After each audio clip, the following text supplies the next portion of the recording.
Hello, mein Freundins. Meine Freundins. Das ist Deutsch. Mein Name ist Drew. Michael. Und dieser ist wait, what is the name of my podcast? Dieser Podcast ist Namen. Makes sense with me. Eine Podcast. Okay, I can't speak any more German. I just have really hit my quota and my barrier for knowledge. So, how's everyone doing? I am finally able to drive on the road again that takes me to my work. So I don't know if you guys know, but Michigan is covered in snow for half the year. It could be worse. There are places on the planet where I think you only get like 2 to 3 months without snow, but Michigan is not one of those. But let me just say, oh my god, I think I just saw a quail. That was so cute. It was like a little quaily. This episode's all about Michigan because it turns out that you think you own whatever land you land on, but the earth is just a dead thing you can claim. Poetry. I think I could be sued for saying that. Who's not being sued right now? So far, me. What is that noise? Oh. It sounded like a siren. It is the first Saturday of a month. I think they typically test tornado sirens. But I have it in my head that there's going to be a tornado today. For some reason. I think probably there's not.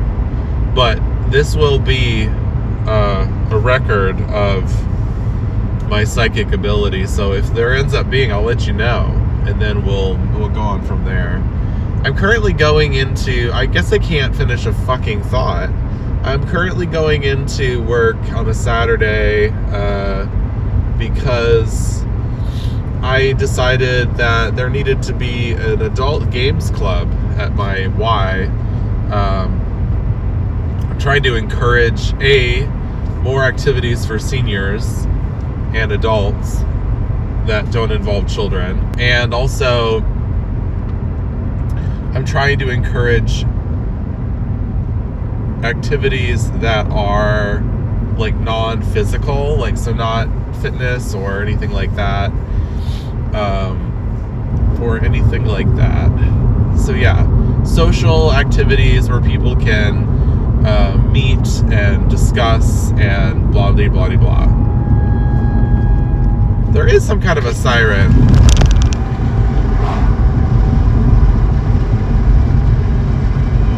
Do you hear it? It's terrifying.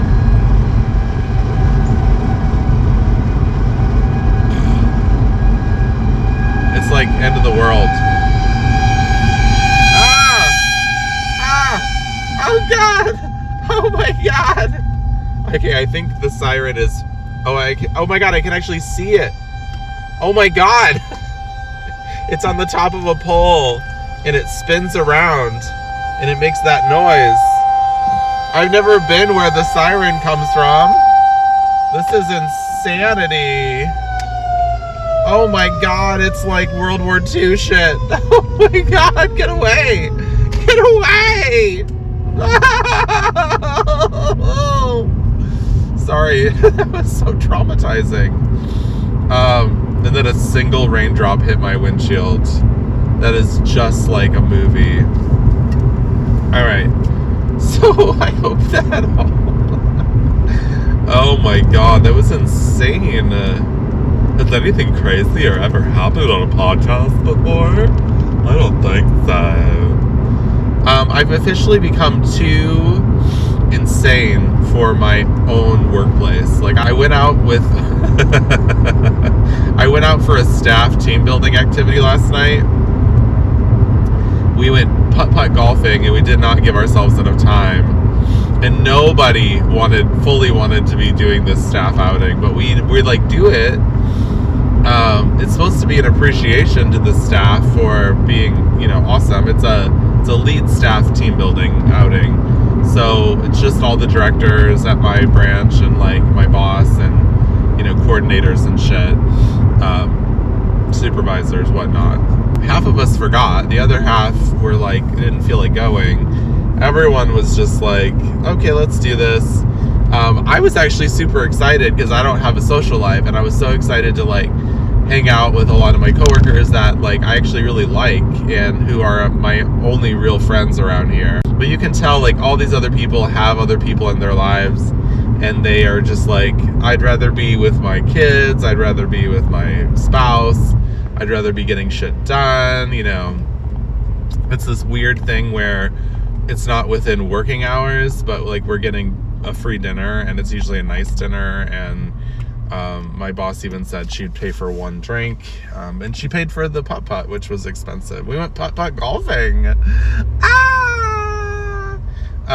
So that was really fun. I love putt-putt, but a bunch of the people that I was that I work with, apparently don't like putt-putt. And then one of the people that said she really didn't want to do putt-putt ended up having the most fun. So, I mean, just whatever. And I was like, did you have a traumatic childhood? Like, what's wrong? And she was like, yeah, my brothers used to be such jerks. When we would go putt-putting, and they were just like so much better than me. And they always like teased me, and they always like played jokes on me. And I was just like, oh my God, well, I mean, let a bitch know, you know what I mean? And I'm like, nothing bad like that ever happened to me at putt-putt, except for I was bullying myself, like I suck. I really do. If the ball can end up in a body of water, it will. If the ball can end up, in some rocks or in some grass, it will. I literally suck at putt-putt golf. Oh, we went out to dinner after putt-putt. It was weird because we were all dressed for putt-putt. And say it again, Drew. Say it one more time. And then we went to this kind of fancy restaurant. We were all super underdressed for this restaurant, including my boss. But the people didn't say anything because honestly, they're trying to be fancy, but they're not that fancy. And if they had told us we were not able to come in, I would have never gone back. And I would have told everyone that I know that their restaurant sucks, and then they would have gone out of business. Because I'm a Karen. But also, I really don't like being turned away from things. I really believe that I should be allowed to do whatever I want, whenever I want. I have this like supreme entitlement. I also get the deal. Like if this is a 5-star restaurant, I'm not going to dress like, I just came from the gym or something, But I do hate traditional shit. I think like one time I went to this really nice restaurant in New York with my mom, and it just happened my mom was visiting, and this girl I did yoga teacher training with was like a sous pastry chef at this like Michelin 5-star restaurant or some shit, and she was like, hey, like if you want to come in, like I can get you guys like a bunch of shit comped, and like you could have a nice little dinner, and like we'll get like a bunch of it'll be free. Like I could get my manager to comp shit for you. She was just like really wanting some of her friends to come in and try it out, and I was like, yeah, okay, cool, I'll bring my mom. And she's like, awesome. And so my mom and I spent the day walking around Central Park and like going to different stores and stuff. We even went to Lord & Taylor. No, we didn't. We went to Bergdorf Goodman. Is that what it's called? Bergdorf Goodman? I think we went to Bergdorf's, let's say, which is very expensive, right? Because I was like, I don't know if what I'm wearing is appropriate for this meal. And my mom and I were just like, let's just go into the most expensive, like, retail store in fucking I mean, it's not, but it's one of them for sure. And try to buy you a shirt for $500. And so we ended up not buying anything, big surprise. But I was wearing like this like stocking cap, like a beanie, if you will. It was just black, but it was part of my look that day, and it was very like much a cool look for that day. It was like cold outside, you know, like at the time I was doing a lot of beanies, like anywhere. I was like wearing them like in the club. I was just like, and it sounds really douchey right now because I think it might be, but it was like, it was a smart look. And we went to this place, and essentially I didn't want to take my hat off because my hair looked bad, and I could have easily have just like gone into the restroom and zhuzhed my hair and then come out. And it's like this thing where like, this was like a really nice restaurant, but at the same time there were certain casual things. Like, for one, it's like New York is very casual. New York is like, they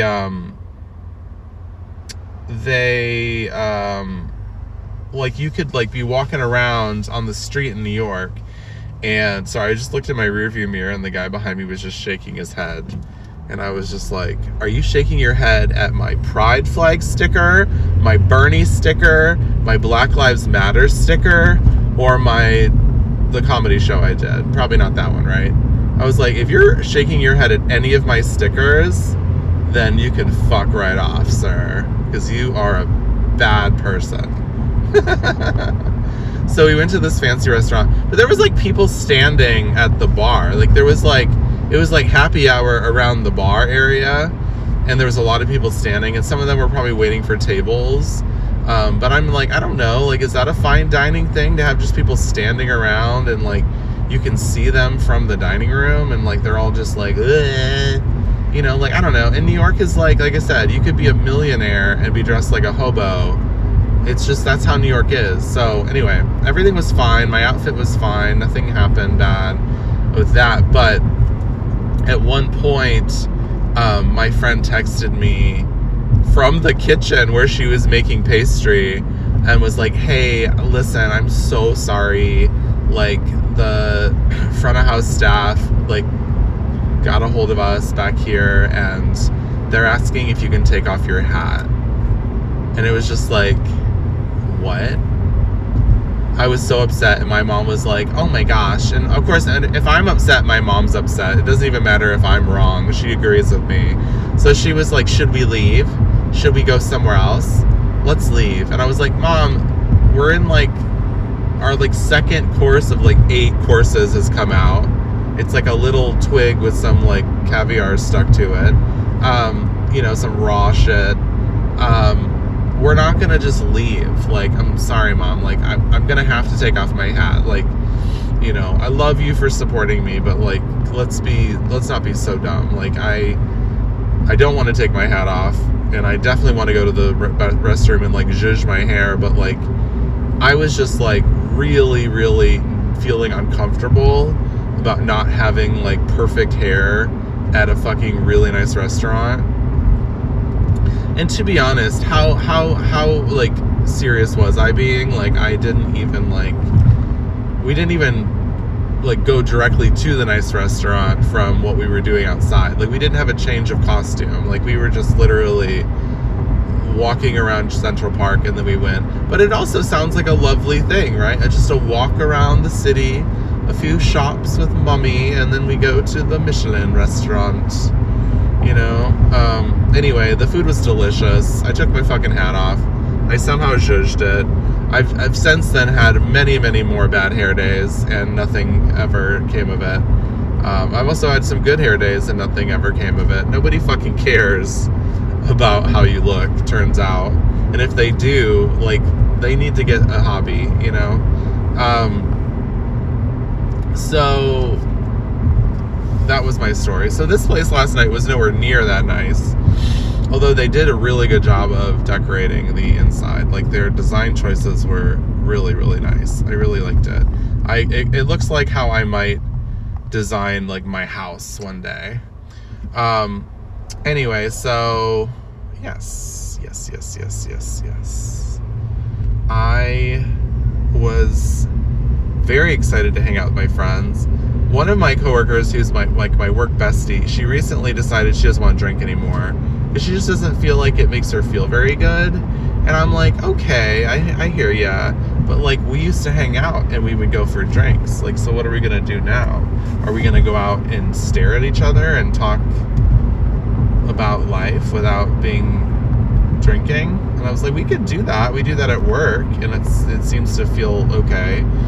But let's just consider drinking for you. Like, I'm like such a bad person. I'm like trying to make her drink, but I'm not really. But she's been very like, nope, I don't want to. It's not my thing anymore. I think I'm over it. Trying to get my husband to stop, and I was just like, okay, well, I will give up then. I will give up trying to ruin your life, and I'll just ruin my own over here in the corner. Okay, great.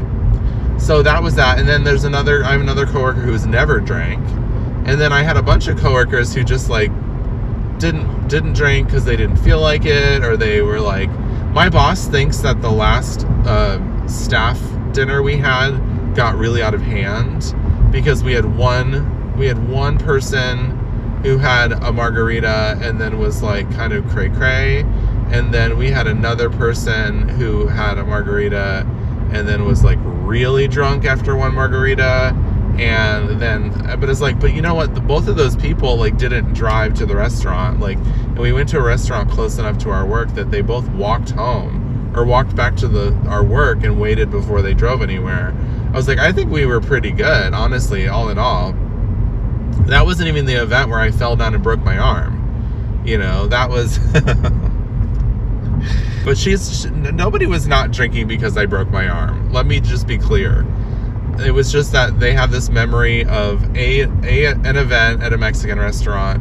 But what I remember from the Mexican restaurant is that they came out to sing happy birthday to a table next to ours, and they were going like, ay, ay, ay, ay, ay. Like they were doing some loud ass like vocal screaming, screaming. And my one coworker who's very like sensitive to sounds, he like went into a complete trauma response and had to like take a moment. He had to like leave the table. That's what I remember. I don't remember the orange cream cold brew. I don't know about that. Starbucks is getting very creative. So what happened was, I got to the restaurant last night and I ordered something called like a Red Room Martini, which was like vodka, dragon fruit liqueur, and like some other shit. And I had not eaten a lot yesterday. And I was like pounding this drink because my thing as an alcoholic, or I like to say as an competitive professional drinker, because I used to drink a lot, and I had a very high tolerance, and I'm genetically disposed to have said tolerance, and yeah, I used to drink a lot more than I do now, so my tolerance is less. But when you don't like a drink, as somebody with, I can say, a drinking problem, or who used to have a drinking problem, you have this idea in your head that you can't return it. That's like a foul, plus I don't want to like inconvenience the service staff at this restaurant, and our server was a fucking gem. She was great, but you're like, I'm just gonna drink it faster because there's still some good alcohol in there, and though I might not love the drink, I don't want to experience it for long, and so you just pound it. And I would not advise pounding martinis. I wouldn't. Oh, hello, sir. I didn't get like so drunk, But I was really tipsy, and I did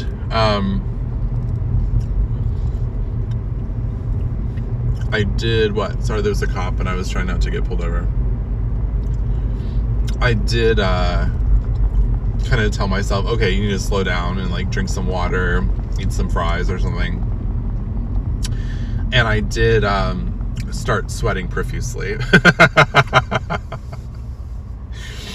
So I was like fanning myself with any menu I could find, and I was talking way too much. I was acting crazy, and really nobody said anything. I mean, a couple people mentioned that I was talking too much, but nobody said anything else about like me being like drunk or anything until we were eating,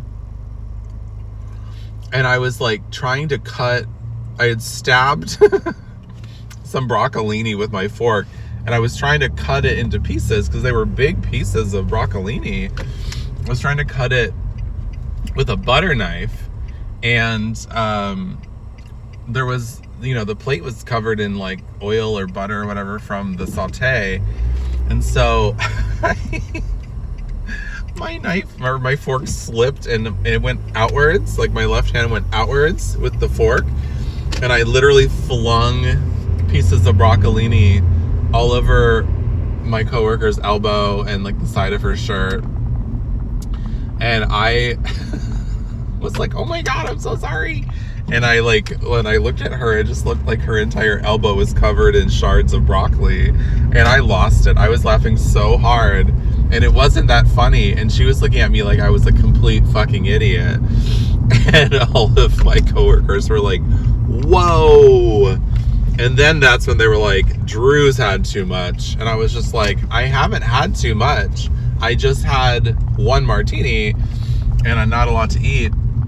But I literally am just like, I'm so sorry. That was a complete mistake. Like, I didn't fling broccoli because I'm drunk. I flung broccoli because I've got a lubed up plate here. And I thought it was so funny. And mostly because just to see my coworker that I love with broccoli on her elbow. I mean, elbows are funny, man. They really are. They're one of the funniest, like body parts you can have. I mean, the part of the elbow is called a weenus, you know? So anyway, that was just a real big deal for me. For some reason. I was just in CVS. I don't know where this snippet is gonna go in an episode, but we're throwing it in, and I'm so sniffly. I mean, I know I'm always sniffly. I feel like my podcast name should be Sniffles. Sniffles McBoogerbottom. Because I have boogers on my bottom, turns out. It's a medical thing. I just paid like $8 for a pill splitter. Like, WTF, CVS. It was the only one. I had no other choices. I thought I couldn't find a pill splitter at the grocery store. I found a number of pill crushers, which I was like, what are people crushing their pills for? Are they just like, oh, I can't take a pill. Please hide it in the gravy. Hide it in the gravy. Put it in a pudding cup.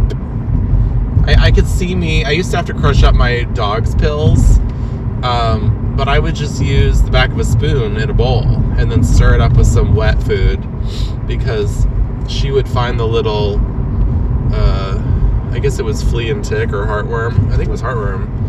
And it didn't matter what it was. She would find the tablet and she'd spit it out.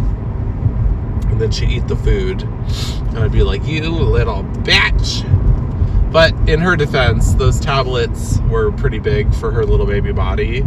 So she was probably like, this needs to be chewed, honey. And I was probably like, chew, chew, chew, chew, chew, honey. And it probably didn't taste very good, so she probably didn't chew it. So why do I need a pill cutter? Am I considering a a career in pills? Yas. Well, turns out I went to my doctor and I mentioned how I didn't really think my antidepressant was doing anything anymore, and I was like, I would just as soon not be on one than be on a different one. And he's like, great, let's wean you off your medication. And I was like, wow. And he just made me feel kind of confident. So I guess no time like now.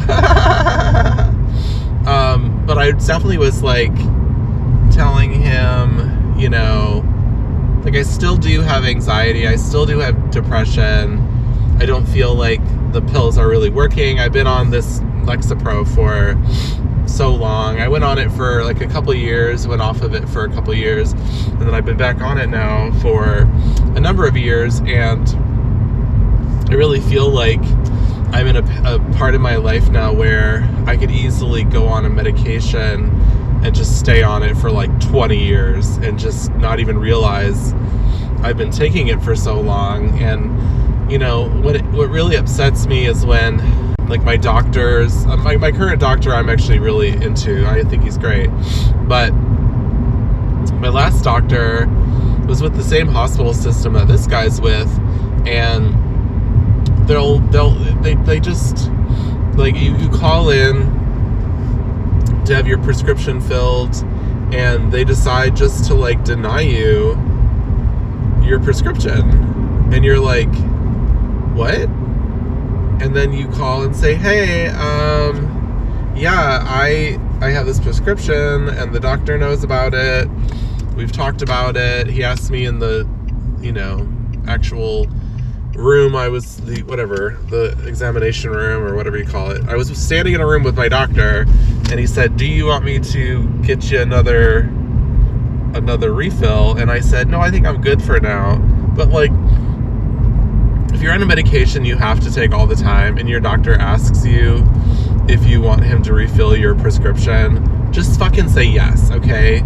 Because if you don't, you're gonna turn around, go away, and then try to get it from his same office, and they're gonna act like, they'll be like, who the fuck are you? What do you fucking want drugs for? And you're just like, And our healthcare system is just so taxed, and it's so fucked that just don't ever turn down meds if offered. I mean, unless you're not on the meds and you don't want the meds. But, you know, like if they're just like, we're going to put you on this drug, and you're like, I don't want to do that, then definitely turn them down. But like, if they're like, no, you need to be on this drug or you're going to die, don't turn it down. Right? But, yeah, it's just, if you're already on the drug and they offer you more, just take them, because, you know, fuck.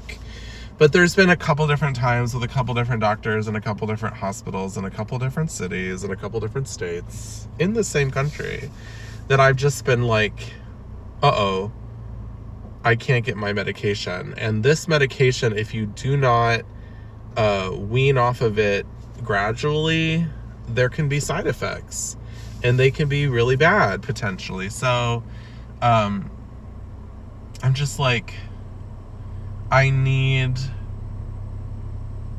to, like, not be on this medication. I just don't know that the pros are outweighing the cons anymore. But it is really hard to say, because, you know, maybe I've grown accustomed to the pills providing me with a certain amount of serotonin.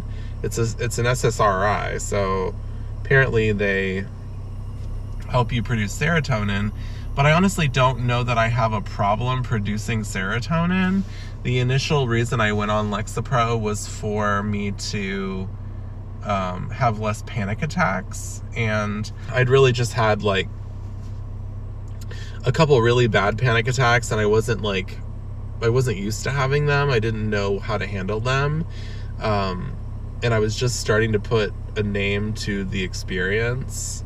You know, I think I've talked before about how I used to have, I believe I had some form of panic attack, you know, at different times, like when I was younger. not a lot, but some. And certainly, like, the traumas I've experienced in my life have accentuated those panic attack experiences. But and what's so funny is I've just learned so much. Like, we talk all the time about the trauma we've experienced as a child, but I honestly think I've had so much more trauma as an adult. And that's just my experience. But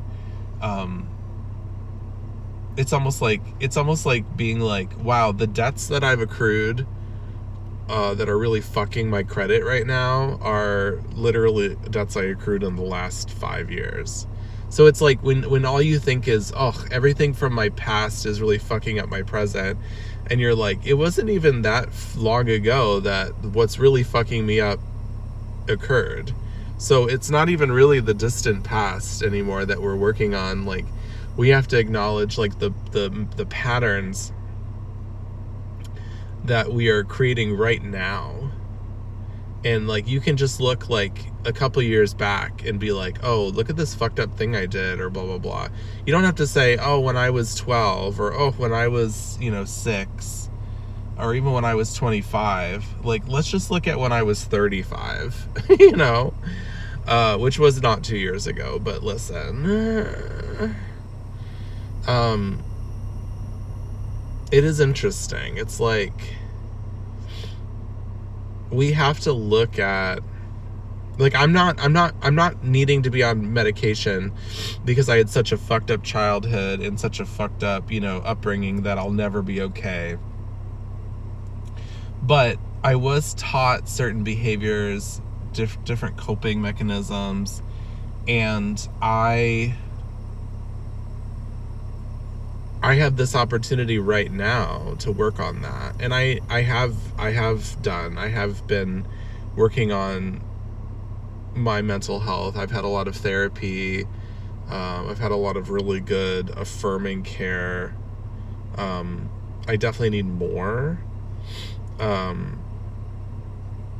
But I need to figure out something that works with my current insurance, because I switched insurances because it was a new insurance year with my company, and apparently whatever I switched over to no longer covered whoever I was with for therapy. So my copay became like $200 and some a session, and I was just like, what? That is not cool. So yeah, I haven't seen my therapist since, like, I want to say like January or February, and it was remote.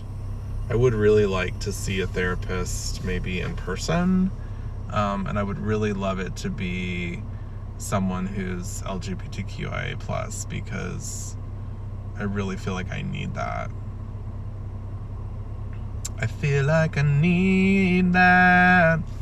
My last 2 therapists were straight guys, and they were both very cool and affirming, but, like, I really feel like I need to get into more queer topics. So I need to get in with a queer. So anyway, I want you guys to just kind of listen. Look and listen. See, just like, do I sound different? Do I sound crazy? It's going to be hard to say. Are there any differences? Because, I mean, I honestly don't think that I'm that much of a different person on or off this medication. But, and so the first time I went on Lexapro, like I said, I was having panic attacks, and it was a lot for me, and I needed a lot of therapy, and that helped a lot too. But I think I was mostly helped by the therapy. I think that's what really helped me. My straight male therapist in South Carolina actually helped me a lot, realizing that I could, I had all the power I needed to, like, keep myself from letting my panic or my anxiety or my stress or my whatever lead up to something really bad.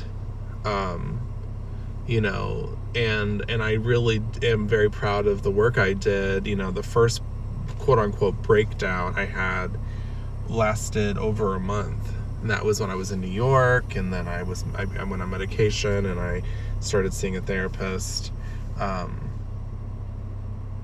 And there was also the breakdown I kind of had once I moved to South Carolina. That only lasted a week or two. So it was much shorter, and it was really difficult. It was really hard. But now it's like, when something really bad happens, I don't go, oh my God, what is this? Oh my God, I don't know if I can handle this. Oh my God. And I had a mini one too after that one that I'm forgetting. And that one was like just a week long.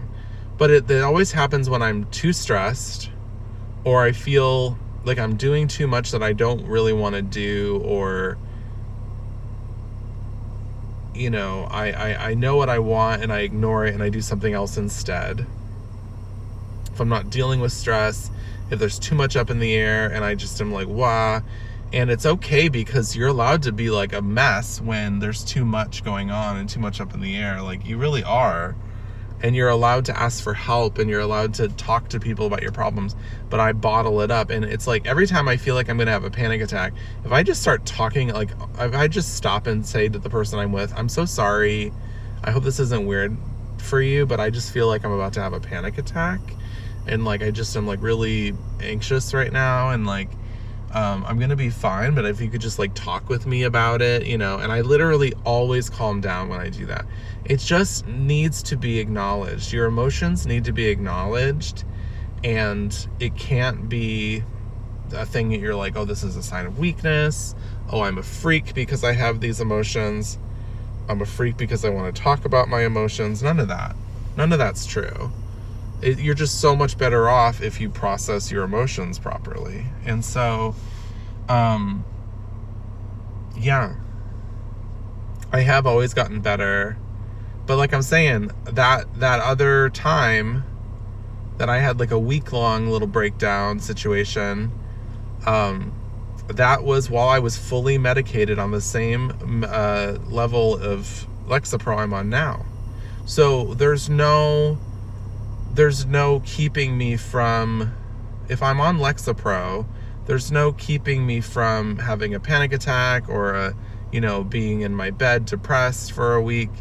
Like, I just don't know that the medication's working anymore.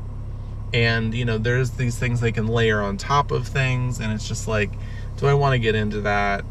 Or do I just want to like do more therapy, work through my emotions, just continue to learn and sharpen those skills of like managing my emotions and managing my traumas. And what's so funny is I had a number of things that happened to me in New York that were like sexually kind of a lot.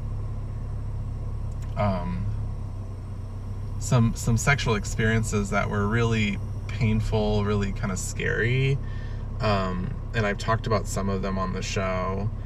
And I completely discounted them, even though my time in New York was all about me and all about like therapy and soul searching and spirituality. It's almost like even if you think you're in a really good place, if something happens that you aren't planning on and it's threatening your harmony, we're so quick to just go, whoop, never mind that. Nope, don't think about that. That was crazy. Whatever.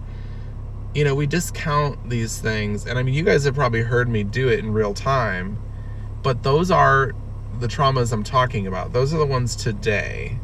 Those are the ones that are like, we don't need to go to therapy and still be talking about your daddy issues from your childhood. Today, we should be able to say, okay, we've worked on those things, but remember that we did work on those things. And this is some issues you have today because of the behaviors you learned when you were young. And you can, even though I've done all this work, I could still fall back on old behaviors. and still be like, whoa. So like, yeah, I basically, I could have something really crazy happen this weekend, and then I would just be like, whatever, moving on. And then a couple weeks from now, just feeling really shitty, like anxious, all of a sudden depressed, and like not even understand that some of that is the body obviously keeping the score and saying, whoa, bitch, like you did not even take a moment to acknowledge that thing that just happened like a week or two ago was like really scared you, or really was not cool, you know?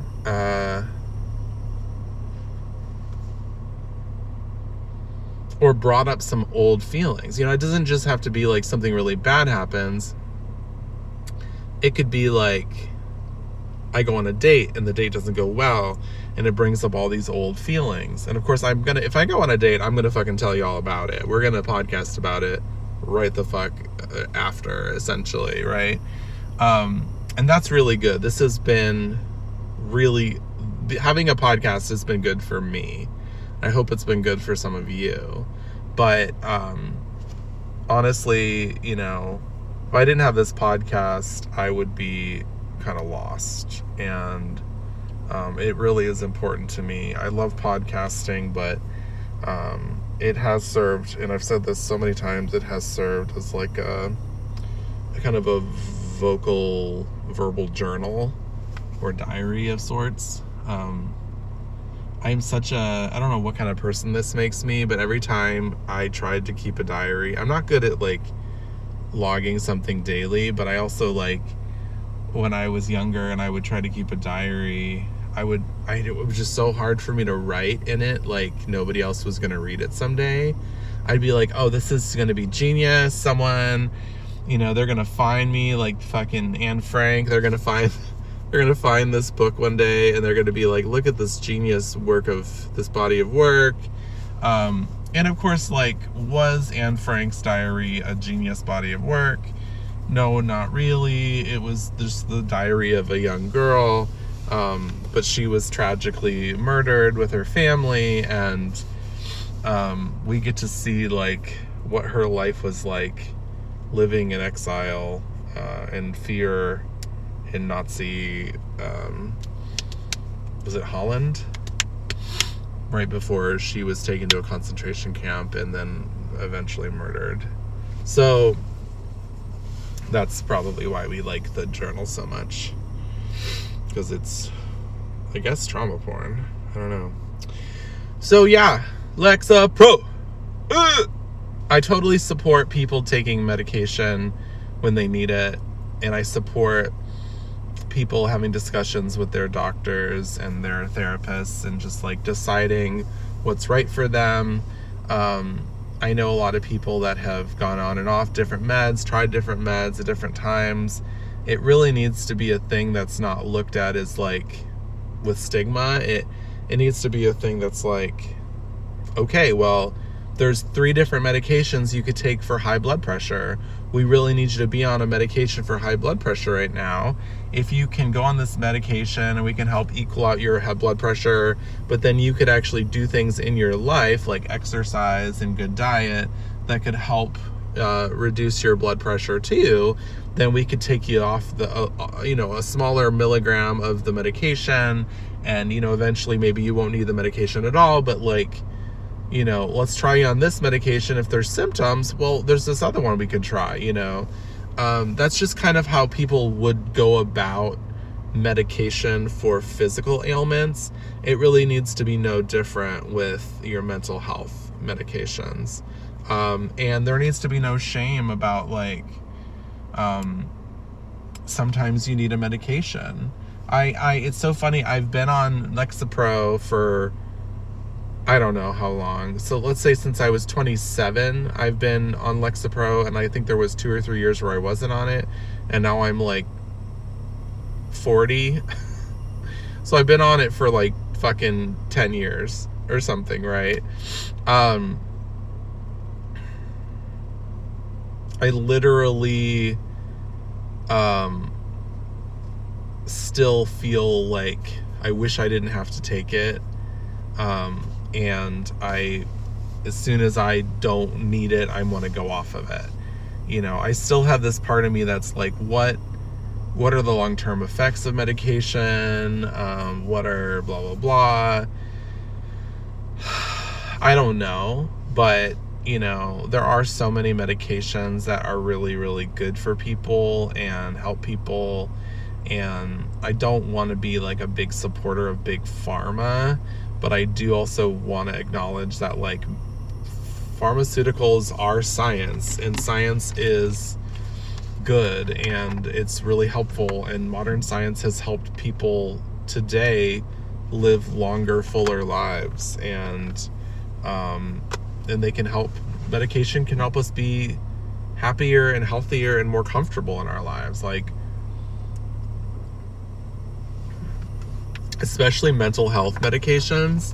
I mean, when we look back at like what life was like back in the day before any kind of like effective mental health medications, or like before people had figured out cognitive behavioral therapy or other forms of talk therapy, or just some other forms of therapy that are effective and ethical and used, you know, currently.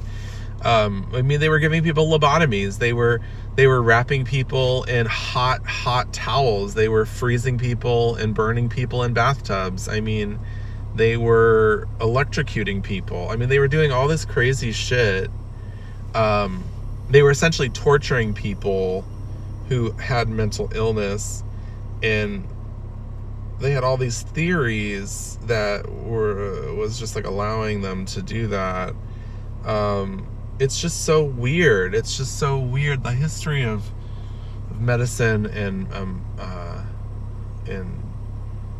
psychology and all of that are just like kind of dark and morbid, but I would say that we figured out a lot in a really short amount of time, and unfortunately we took some really wrong turns, but there's been other things.